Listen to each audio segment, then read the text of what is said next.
Hey Mitch, how are you? I'm doing great, Sammy. How are you? I'm doing well. Tell us a little bit about yourself and where you're from. Well, I am from the Netherlands originally. I was born and raised there, moved to the US about 10 years ago. I did that by enlisting in the US Air Force, like a good way to get established here. And I've moved around a lot of different states, a lot of different cities, and I've not settled in San Diego. I love it here, so I'm going to stay here for a little bit longer. And as we were talking about earlier, I'll probably start traveling again soon. But for now, I'm happy where I'm at. Awesome. Yeah, San Diego's probably my favorite city in the continental, I guess, US. Like Hawaii is also up there, but San Diego just has a perfect total vibe and like Mission Beach and all the Coronado Island, all of the good stuff that you could see there. It's an awesome city. I agree. Yeah, it's whenever you travel, that's the best thing. Like when you travel, the best part about the trip is coming back home. Like, yes, I'm gonna get back to San Diego. It's hard not to love. There's lots of fun stuff to do. Obviously, you're familiar, but I love the dog beach, especially the beaches in general are fantastic. But even the other areas are there's always stuff to do and nice people, not too busy. So I'd recommend it to anyone.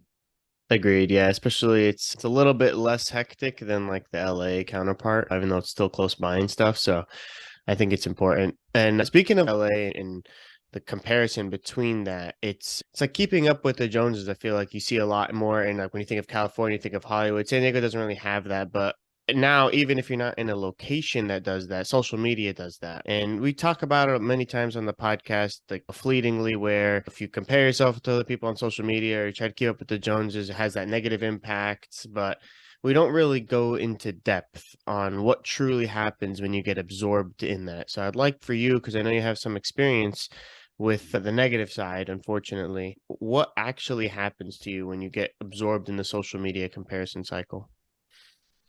So I think when you do that, when you really start looking at what other people have and what you don't have, you start feeling like this lack. It's a scarcity mindset, right? Everything you do can come from a place of fear or it can come from a place of love. It can come from a place of scarcity or a place of abundance. And when you compare yourself to others, that's scarcity. You're saying they have something I don't have. And from a evolutionary perspective, it's a very good thing to have. That's why we have it. It's saying this is a certain goal I have, and that lets you see where's the gap and how can I get there.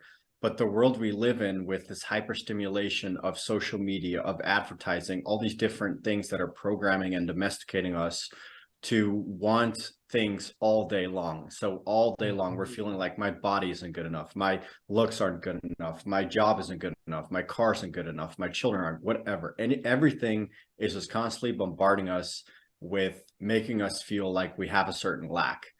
And it's really hard to feel a sense of fulfillment when you feel lack. It's very hard to feel like your life has meaning if you feel that you don't have enough. So I think the answer to the question of what's dangerous with this comparison, it's not being happy with what you have.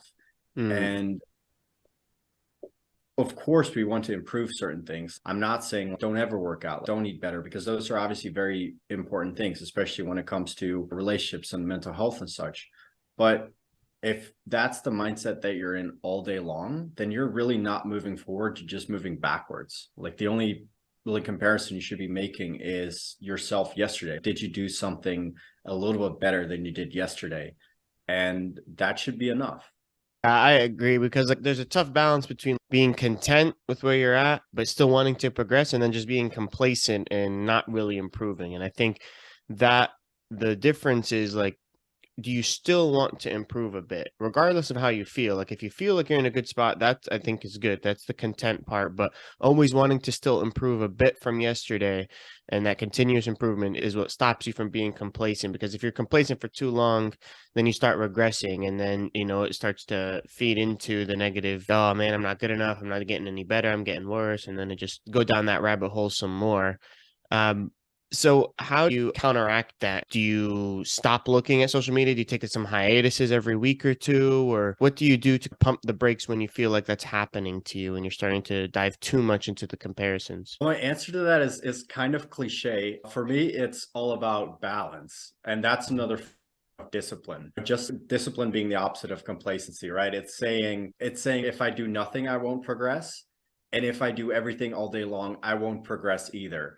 It's like working out all day long from 6 a.m. to the next day, 6 a.m. If you're going to spend that whole time in the gym, you're not going to grow. Like you don't Right. grow inside the gym. You grow outside the gym when you're resting.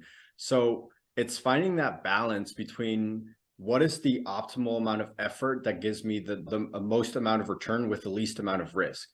And it's finding that balance. So for everyone, that might be a little bit different. For some people, that might be, I've heard people who will delete the social media apps from their phone. I've heard people who set like certain time limits around it. I think it's very different for every person.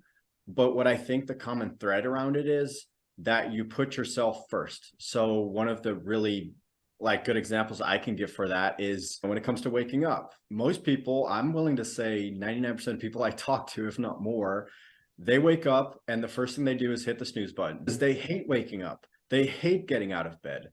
And they don't do that because they're in love with life. They do that because they're going in to work on someone, they're going into the office to work on somebody else's project, to make someone else wealthy, or to do something for someone else because they have to, because they don't have a choice, and or they don't feel like they have a choice.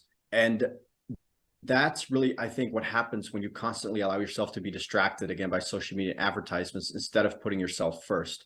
So I think a really good way to find balance in life is by really putting yourself first. So when you wake up, you try waking up like, I don't know, 10, 30 minutes earlier, start with whatever you can manage, and take some time for yourself to do journaling or meditation or just something that really makes you feel like you own the day and like you don't immediately have to go give it to someone else right away. And the same goes for your phone. So build habits that make you feel like you're in charge. So if you feel like you're getting drawn in by social media because of the notifications, then turn off the notifications. Or if you feel like you get more drawn into social media on the weekend, delete them just on the weekend. There's all these different things that you can try, but I would say build habits around what works for you to find that balance where you can put yourself first and you're not feeling like you're being controlled by big tech or by a company or by someone else. Yeah, and I have a friend who also like sometimes just goes on an errand without their phone, just Yeah. to have some separation from it. Or even it could be as simple as if you have bedrooms in your house, or when you go down to the kitchen, leave your phone in your room. Like just some people can't even do that. So I think it's important to just have a little bit of ability to be able to stay solitary without any other influence, without other people or your phone, just to be able to really think and meditate. That way you could self-regulate, as you like to call it as well.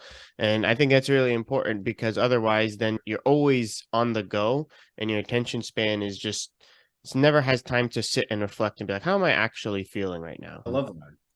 Yeah, I appreciate Yeah. that.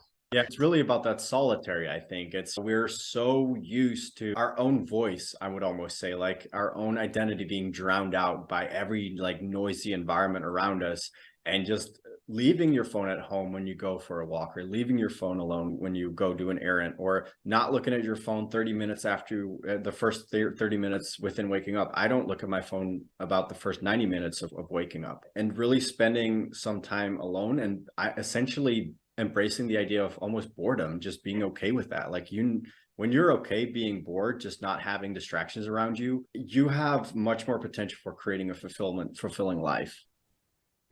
Yeah. And do you think part of that was because you did mention joining the army and living across many different states and countries? And I'm sure obviously you learned about different cultures and customs along the way. Does that like help you be okay with being alone and counteracting that without being lonely? How did you feel like you came okay to that? Because I don't think that's normal.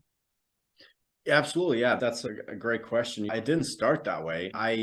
Most of the time when I moved around a lot, I absolutely did feel lonely. For most of my life, I never had a lease for longer than a year. So I've lived in 2 countries, 7 states, dozens of different cities. And it it would always be pack up and move across state and not really have a community wherever I would go. And for a long time, that indeed was very lonely, where I started thinking like, what's wrong with me? Like, why am I spending a weekend alone, for example, or why am I spending holidays alone? Those sorts of things. And then I started realizing almost that it's a superpower. The moment I embraced it and where I said, okay, I'm going to use that solitude to really find out what matters to me. I listen to my body and tell me what it's telling me, my mind, what it's telling me. And I noticed it wants me to do certain things. Like it wants me to go climb, for example, with friends, or go surf, do specific activities that I gravitate to, and find people that enjoy doing that too. And it was really in those moments of solitude that I was receiving kind of those messages from my own personality, from my subconscious, whatever it was. And I started listening to that.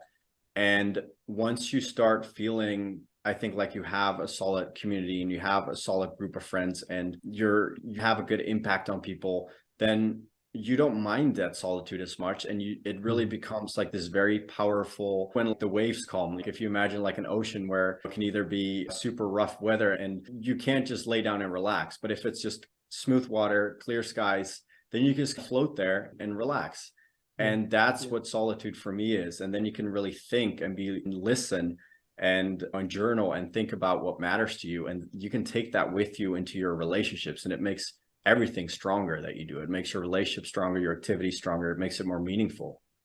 Yeah, and I think like for me, I was considered extremely introverted. Didn't really go out, didn't really make new friends besides like the core group that I grew up with. But I've been traveling now as a nomad for 10 months about. And the first few months I did it all solo, right? And you just see the sights, do whatever you want to do. And you meet some people every now and then. But then as you get more and more confident, for me as a traveler, okay, now I have things that I know I like when I go visit a place. Yeah. And like for me, obviously it's always going to be the gym. So I meet people there, and then you just start talking, and then you open up more, and then you start to be able to talk to random people, and you fit in based on the different experiences that you've had and the different experiences that they've had. And it really helps you not ever feel lonely, because like my social battery is always at 100%, because still the majority of the time I'm alone when I'm solo traveling, or like when you were living in a new city, like the majority of the time you're going to be alone. But when you need to put it on and when you need to be extroverted, you can, because I haven't done this in a while. So like I'm full of energy, I'm energetic, I'm happy to see people and stuff like that. And so the last few months, I would say the last 3 or 4 months, it's just totally changed the way I travel. And like now I've met people from pretty much every country that I go to now, or every city. And it's just like you make some good friends. And then when I go to their country, or whenever we meet up again, you never know. Like it's that door is always open. So I think it's like it allows you, to your point, to be more confident in your own activities, because now you have something that, like, I know I like doing this. Like I learned scuba diving and obviously the gym, and then do some sort of like expeditions every time you go someplace. Like those three interests, I can bond with anybody anywhere. So I think it's really important to help you identify yourself, to know what you like, and then you could find other people so that you don't feel lonely, because that's a tough feeling for sure. And unfortunately, even though like social media, by definition, it's supposed to like bring updates, you bring people together across the globe, it causes loneliness. Do you think that? I think the reason social media causes loneliness is the same, and bear with me here, but it's the same reason as eating McDonald's just leaves you hungrier. Yeah. There's these kinds of, it's eating the menu instead of the meal. We evolved. We've only lived like a few decades, right? But we've evolved over hundreds of thousands of years. And for hundreds and thousands of years, it was communal living. It was people that depended on each other, that lived together in close proximity all day long. And it's only really a very recent development that we're pouring concrete, building gigantic cities. All we're doing really is making bigger walls between people and segregating them more and more. And we're trying to break down those barriers with stuff like social media, but it really isn't doing that much, in the sense of it doesn't trigger the same kind of physiological responses that in-person conversations do, that in-person interactions do. FaceTiming a friend is nice, but going on a walk with them somewhere is going to do a lot more for your health than seeing them on the phone. And social media is even a farther abstraction from that. It has even less impact on your physiology and your mental health than an in-person interaction does. So that is one side of it. Like social media connects people, sure, but it's a superficial connection. If you eat McDonald's every single day, you're not going to feel great. You're not going to look great. You need healthy food, and you need healthy interactions to have a good mental health. And that's one side of it. The other side of it is something we're all familiar with, which is the FOMO, the fear of missing out that it creates. Like, who of us hasn't sat on the couch when we're absolutely exhausted, or a parent who just put their kids to bed and is completely dead, or you just come home from work and then you scroll through your feeds and you see people doing fun stuff, or on the weekends you don't have plans and all these people are putting up like a real perfect picture of their life and you're just wondering what's wrong with me. And we all know that life isn't really like that, but our emotions respond a lot quicker than our modern brain does. So we see these things and immediately we just feel like crap. And feeling like crap, that comes to things like epigenetics, where the way we feel and the way we think affects how our genes express. The way our genes express affects how our DNA creates new cells in our body. So like it has a very, very profound effect on our physiology. It has a very profound effect on how we live our lives, this scarcity that social media breeds. So it really, I think the question, or the answer to the question, how does social media cause loneliness, is it doesn't really allow us to stay in touch with the people that in-person interactions would. And it also creates really a big feeling of lack, which just drains us and doesn't give us the energy we need to create those meaningful connections that we actually do need. Yeah, that's a really interesting way of putting it, because I don't think of it like that, but it's true now that you mention it. You'll say, hey, great to see whatever you've done on your post. And then you go along, so you've seen that person's face in your feed, but then you didn't really ask them, like, how is things going? Or, and if you did, what are they going to text back? Like, everything is good. But when you have a conversation with somebody, you get more in depth, you understand truly what's going on with them, and you have that interpersonal connection that is way more beneficial to connecting. And humans are social beings that they really need that, even though they may be introverted or not. It really helped me understand that as well. Like not being able to see anybody, and at least for the few months that Georgia, thankfully, was only locked down a little bit back when I used to live there. So those 2 months though of not being able to go out and stuff was tough. And then now, obviously, everything's a little bit more open. You got to appreciate when it's there. Yeah, and I would say, I'm not saying, oh, social media is terrible and all those companies we should get rid of them, but it's just like supplements. Like, I don't know, I like really thinking in comparisons, but you can't just survive on supplements. Like the word supplement obviously means to supplement, like you have a healthy diet and you eat your fibers, you eat your vitamins and minerals, you get your macro and your micronutrients, and then you supplement on top of that. Social media is like that. It doesn't replace existing friendships, but it can supplement it. My approach with social media is very much like I interact with people that I also interact with in personal life generally, and it really supplements my interactions with people. It's not the primary method of communication. Yeah, it's a good way to think of it. You mentioned like things that affect the health. We talked about a little bit about loneliness. We're going to talk a little bit more about anxiety as well. But the imposter syndrome is another one that you mentioned. People post on the social media that, oh, it's not their best life, but they still post it. So for the people posting on their side, they may feel like some sort of imposter syndrome as well. How do you get over that and really just be confident in the fact that some people say fake it till you make it, and there's many different ways to overcome imposter syndrome, but how does that affect health and how do you counteract that? Yeah, so most of the imposter syndrome I've seen is definitely in the engineering spaces. It can come with people where there's either just a very high degree of knowledge required, or there's a lot of big words flying around, or it can really happen in any facet of life. I've heard it from parents. I've heard it from people working in the hospitality industry. Like it can happen literally anywhere. But the imposter syndrome is really the idea of, I've been hired to do this job, or I'm performing a specific task, regardless of whether you're getting paid for it. And I'm afraid that I'm going to get found out as a fraud at any point. Like, even though you're doing your job that you're doing is just fine. And it's very natural for anyone to feel that way. Like I had that feeling still 5 or 6 years into my career as a software developer. And literally any software developer either is still having those feelings or has known them at some point. Like it's a very common thing. I think the reason we experience it is because the way people perceive us is very important to us. Again, back in our days of living in tribes, if people didn't perceive us favorably, we were more likely to be ejected from a tribe, and that meant death. So we're very concerned with how people see us and being seen as competent. But in our modern society, and our brain hasn't really caught up to that yet, we're looking for, I would say, affirmation and validation that we're doing the right thing, that we're fitting in. And so imposter syndrome really works against that by making us, our mind being our enemy, making us think that we're not doing a proper job. Really, the way to disarm that is by remembering your successes. So like doing things like journaling, especially like really writing down your accomplishments and writing about your fears and putting them in perspective and challenging the beliefs you have about yourself, really asking why. If you're, I'll stick with the software engineer example for now because it's a little bit easier to relate to, but it might be something like, oh, I feel like I'm an imposter because everyone around me knows what they're doing and I don't know what they're talking about half the time. And then you can ask yourself, like, why don't you feel like you know what you're doing? Are you not getting the results you want? And then you just keep asking yourself why. And at some point, you really discover that not that your beliefs are unfounded, but that they're not really based in reality. So you really got to ask yourself, like, are these beliefs true and are they serving me? And if they're not, then you got to replace them.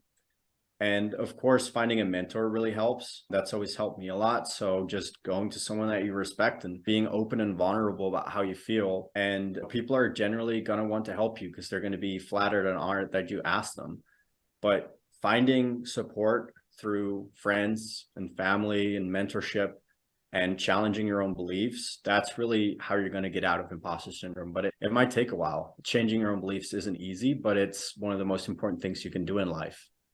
Yeah, and I want to talk about vulnerability, but to bring up my point about like imposter syndrome and how I helped overcome it was just like going deep into the details. So when it came to a work thing and I didn't feel like I knew, I would always go back to be like, maybe it's because I just don't know. And then I'll just dive in, do more work. And then once I have that, I know all the details of this topic, then I have the confidence Yes. to be able to speak on it in meetings or do whatever it needed to be.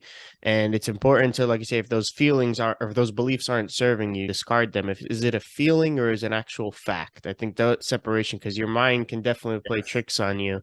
And sometimes you just got to ignore the feelings and just look at the actual facts of your prior experiences and your triumphs or your failures.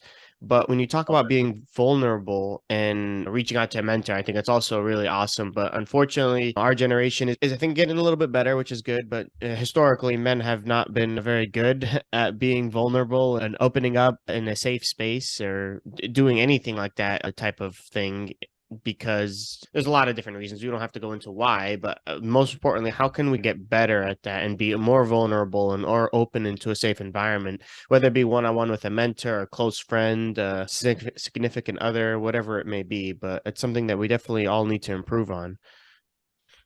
Yeah, no, I completely agree. I'll start with why vulnerability is hard and why it's important and then how we do it. Vulnerability is incredibly hard because of the way the messages we've received from society. If you look at a kid, they have no problem being vulnerable. That is something that comes very naturally to us. That as men, vulnerability is beaten out of us. We don't learn it so much as that we really lose it over time. I think the different environments I was in, like I grown up, I had amazing parents, like really, really good, kind people. But the example I got, for example, from my dad about how a man behaves, not so much in the way he talks, but in the way he acts, which I learned a lot about, like when it comes to discipline. But he didn't really talk about emotions. I don't think I've ever once in my lifetime seen my dad cry. We've never had a very deep emotional conversation. He simply never practiced that. That's not something that I ever really learned from him. And other experiences, such as the military, obviously, I had this very warped view of masculinity and how we deal with vulnerability and talk about feelings. And for me, that always was the idea of we don't talk about our feelings. We solve our own stuff. We don't complain. Suck it up, buttercup, and keep pushing forward.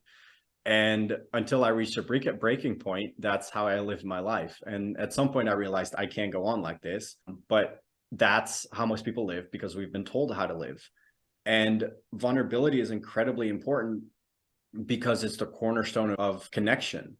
And if you aren't vulnerable with someone, you cannot connect with them. You cannot fully connect with someone. It's again going back to eating the menu rather than the milk example. Without vulnerability, the relationship is the menu. Like you cannot have a trusting relationship without it. And most men a lot of times can't even have it, for example, with their girlfriends, because if they are vulnerable or they cry, for example, then they don't uphold that image of being the strong provider. Even in those situationships, I feel like it's a lot of times it's conditional vulnerability, but vulnerability is a game changer once you fully embrace it, because the way I look at it is for masculinity is I will be vulnerable with anyone And it doesn't matter to me what people say because nobody can hurt me. To me, that is strength, like being willing to be vulnerable and not really caring what other people think or say behind your back, because I'm going to keep going anyway in the direction that I want to go. And whoever wants to stand with me can do that. And how you do that, you practice it every single day.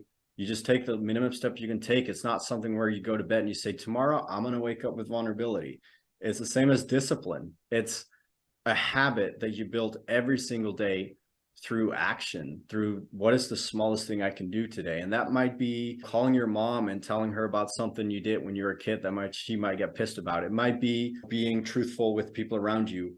Really, the easiest way to do it is just telling people honestly what you think. If you get asked about something, tell them what you think honestly. Don't say it in a hurtful way, but be honest with people instead of trying to give an answer that you think will keep them comfortable. Just express your truth and be honest. And that's a good way to practice it. And then you're going to have more and more courage to really have hard and difficult conversations with people. But the way to learn vulnerability is through daily practice. I'm sure you have a similar view, or no? Yeah, no, it's just like being able to share something to a stranger, for example, Yes. or sharing anything about yourself. But the key in that, I think, is to your point that you mentioned, is not caring what people think after you share it. Like, you're going to Yeah. be you no matter what.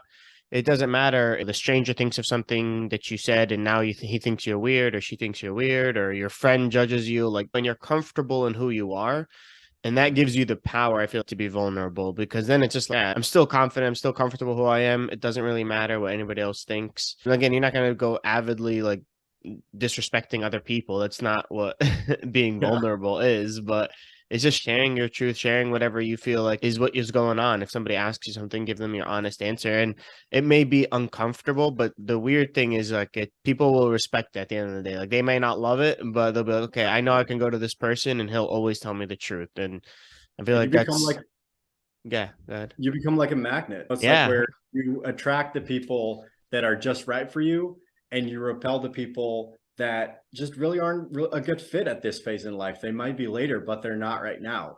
And it's an incredibly good feeling.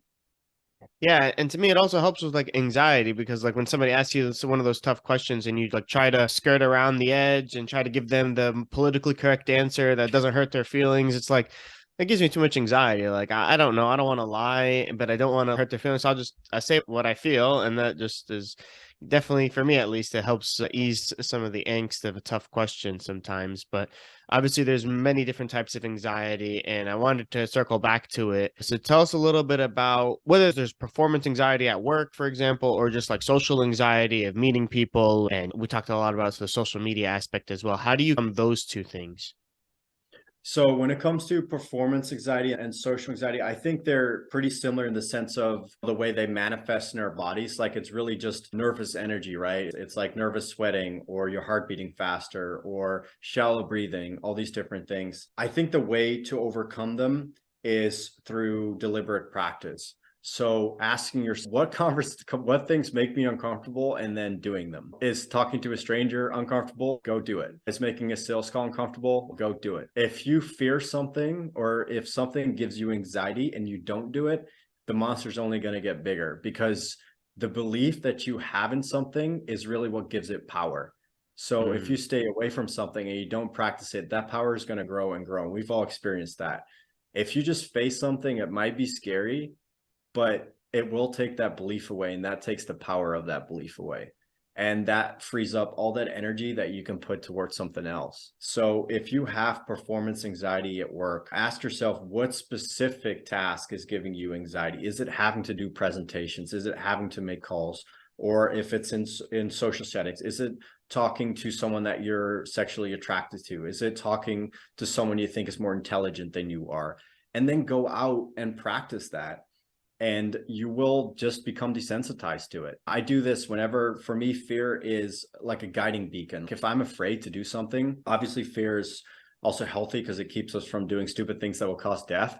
But in general, for me, it's almost like I'm attracted to it, like a bug is attracted to the light. Like, it tells me where I need to go, because if I'm afraid of something, that it's probably something meaningful, and it's probably some area of development that you're lacking in, that you don't feel confident in. And Confidence, just like vulnerability and discipline, is built through daily practice. So doing things that put you slightly outside of your comfort zone every single day has a lot of benefits, both for your physical and mental health, as well as cognitive health. When you do things that make you uncomfortable, it's really going slightly outside of the programming, that autopilot of your brain.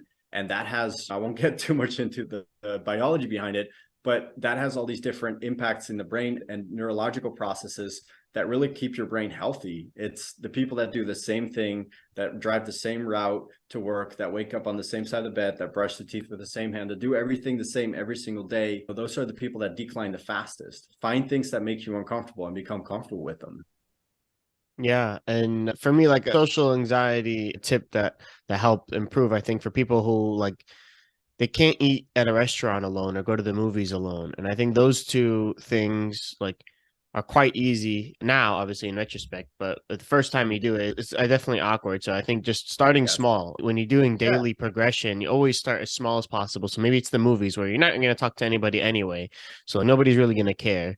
And that's like the first thing you do. And then you maybe go out eat and then build up to where you can solo travel. But it's definitely what you said is consistent progress and incremental improvement. The gym is called progressive overload. It's always baby steps, essentially, that you eventually Yeah. conquer something unimaginable. Absolutely. Yeah. Because that's another thing that we're culturally programmed to believe, that everything just happens overnight, or there's a quick fix for everything, or a pill for everything. It's not like that. It's like that in the movies. It's not like that in real life. And if you do something that is a tiny step for you and you think other people would laugh at, who cares? If it was a slight improvement for you, that's all that matters. And you got to be proud of that.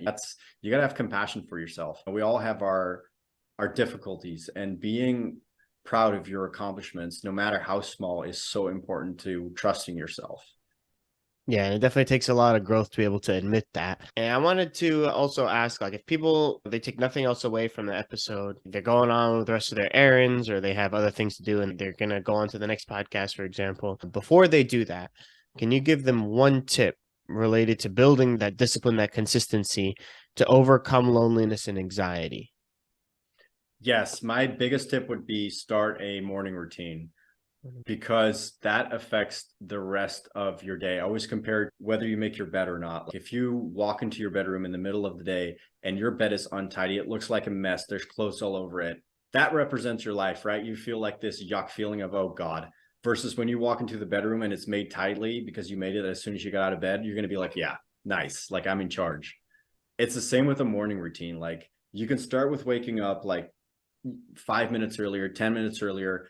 Take that time to read something inspirational, or meditate, or journal, or all those things, whatever works for you. Just take some time. And as we've talked about, it's all about incremental progressive overload. So do, like, first week, do 5 minutes, second week, do 10 minutes, and keep increasing it and adding more stuff and going deeper into things. And you will notice that you really start to feel like you've taken charge of the day and like you're in control of your life. Yeah, and getting a head start, like it doesn't make sense. Waking up at 5 a.m. versus 9 a.m., it feels like you have like 10 extra hours in the day. It I don't really does. understand it, but It really does. time doesn't work, it works differently when the sun is down. You can Go build a ahead. business in those hours. If you are an employee from 9 to 5, you can build a business if you wake up an hour earlier. For sure, for sure. Mitch, it definitely looks like you've gone through a great deal of transformation and growth. I'm happy that a fellow person is doing that as well. But where can people find you and continue to see that journey? Yeah, people can visit my blog at thedebuglife.com. There's all sorts of good stuff there, pretty much that we talked about. I tend to go relatively not crazy deep into detail, but just the science behind things. I like to reference that at least. There's also, you can sign up there for my guide where I've created like the 6 essential habits to conquering anxiety and depression that I practice daily that make a massive difference for me. If I don't do them, anxiety and depression are definitely more so running my life. And then also I'm on Instagram under the Debug Life. Nice. I'll definitely have all those in the show notes because I think it's important to conquer your mental health in order to kind of achieve what you want to. Awesome. Thank you. Awesome. Mitch, I appreciate your time today, man, and I look forward to having you again on the show. Awesome. Thanks. Have a good day. Thanks. Thank you for listening to another episode here on YouTube. For more videos like this, please like and subscribe.